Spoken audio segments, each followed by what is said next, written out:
شکر کہتے کسے ہیں؟ شکر کی تعریف کیا؟ شکر کی تعریف کرتے ہوئے راغب اصفہانی صاحب لکھتے ہیں کہ الشکر و تصور النعمت و اظہارها، کہ شکر نعمت کو یاد کرنا ہے اور نعمت کا اظہار کرنا ہے۔ یعنی صرف نعمت کو یاد کرنا شکر نہیں ہے، بلکہ نعمت کا اظہار کرنا بھی شکر پروردگار۔ اور کفر کی تعریف کرتے ہوئے فرماتے ہیں وَيُزَادُهُ الْكُفْرُ، اور کفر اس کے مقابلے میں، کفر شکر کی ضد ہے۔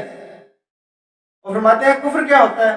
وَيُزَادُهُ الْكُفْرُ، اس شکر کے مقابلے میں آتا ہے کفر۔ کفر کیا ہے؟ وَهُوَ نِسْيَانُ النِّعْمَةِ وَسَتْرُهَا، وہ نعمت کو بھول دینا ہے، وہ نعمت کو بھلا دینا ہے، وہ نعمت کو چھپانا ہے۔ تو بس نعمت کو یاد کرنا اور نعمت کا اظہار کرنا ہے شکر، نعمت کو بھول جانا اور نعمت کو چھپانا ہے کفر۔ تو ہمیں کرنا ہے شکر، اور شکر کیا جاتا ہے نعمت پر۔ اللہ نے ہمیں بے شمار نعمتیں عطا کی ہیں، وَإِن تَعُدُّوا نِعْمَتَ اللَّهِ لَا تُحْصُوهَا، بے شمار نعمتیں اللہ فرماتا ہے جو میں نے تمہیں عطا کی ہیں، اگر تم شمار کرنا چاہو تو شمار بھی نہیں کر سکتے، بے تحاشا نعمتیں ہیں۔ إِن تَعُدُّوا نِعْمَتَ اللَّهِ لَا تُحْصُوهَا، اگر تم شمار کرنے بیٹھ جاؤ تو تمہارے کیلکولیٹر ختم ہو جائیں گے، تمہارا ریاضی ختم ہو جائے گا، تم اس کو شمار نہیں کر سکتے۔ اتنی نعمتیں پروردگار عالم نے ہمیں عطا کی۔ زندگی ایک نعمت، حیات ایک نعمت، یہ وجود ایک نعمت، ہم کچھ نہ تھے، ہمیں اللہ نے کچھ بنا دیا، یہ ایک بہت بڑی نعمت۔ سبحان اللہ۔ یہ سب کیا ہے؟ نعمتیں۔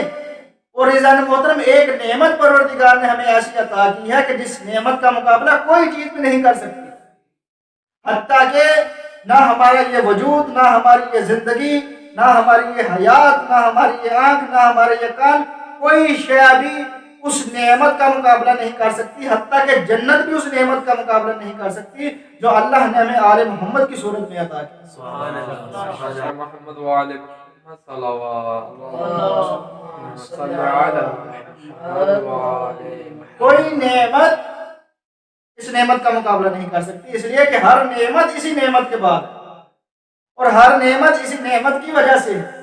اگر آل محمد نہ ہوتے تو کوئی نعمت اللہ تبارک و تعالیٰ کسی کو عطا نہ کرتا، اس لیے کوئی ہوتا ہی نہ۔ خود ہمارا وجود آل محمد کے صدقے میں۔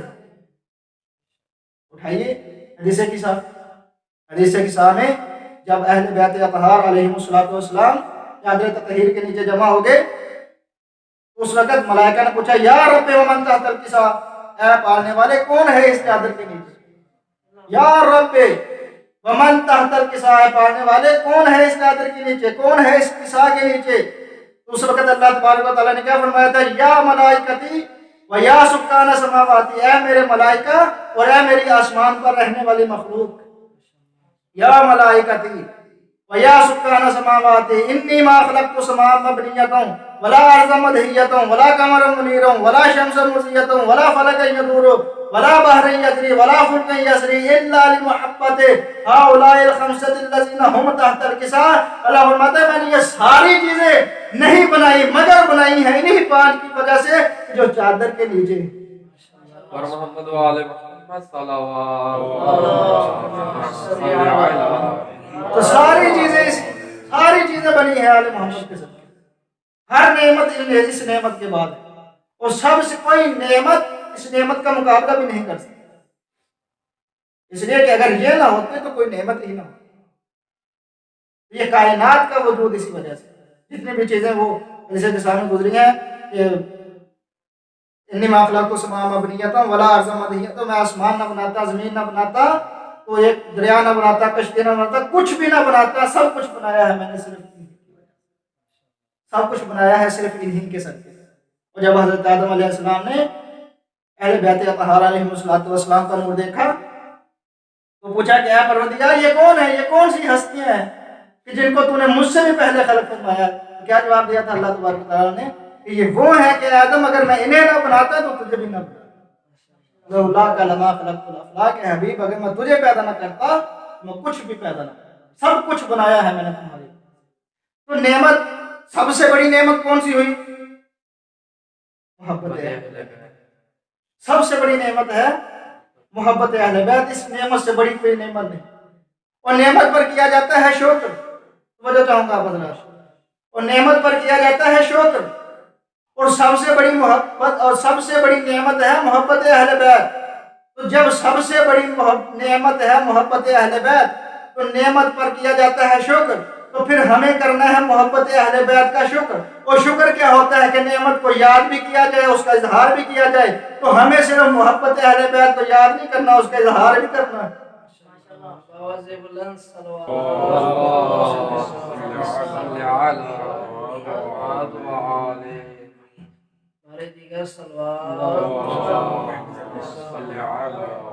وہ جو فرما رہے ہیں نعمت پر کیا جاتا ہے شکر، سب سے بڑی نعمت ہے محبت، اور ہمیں محبت اہل بیت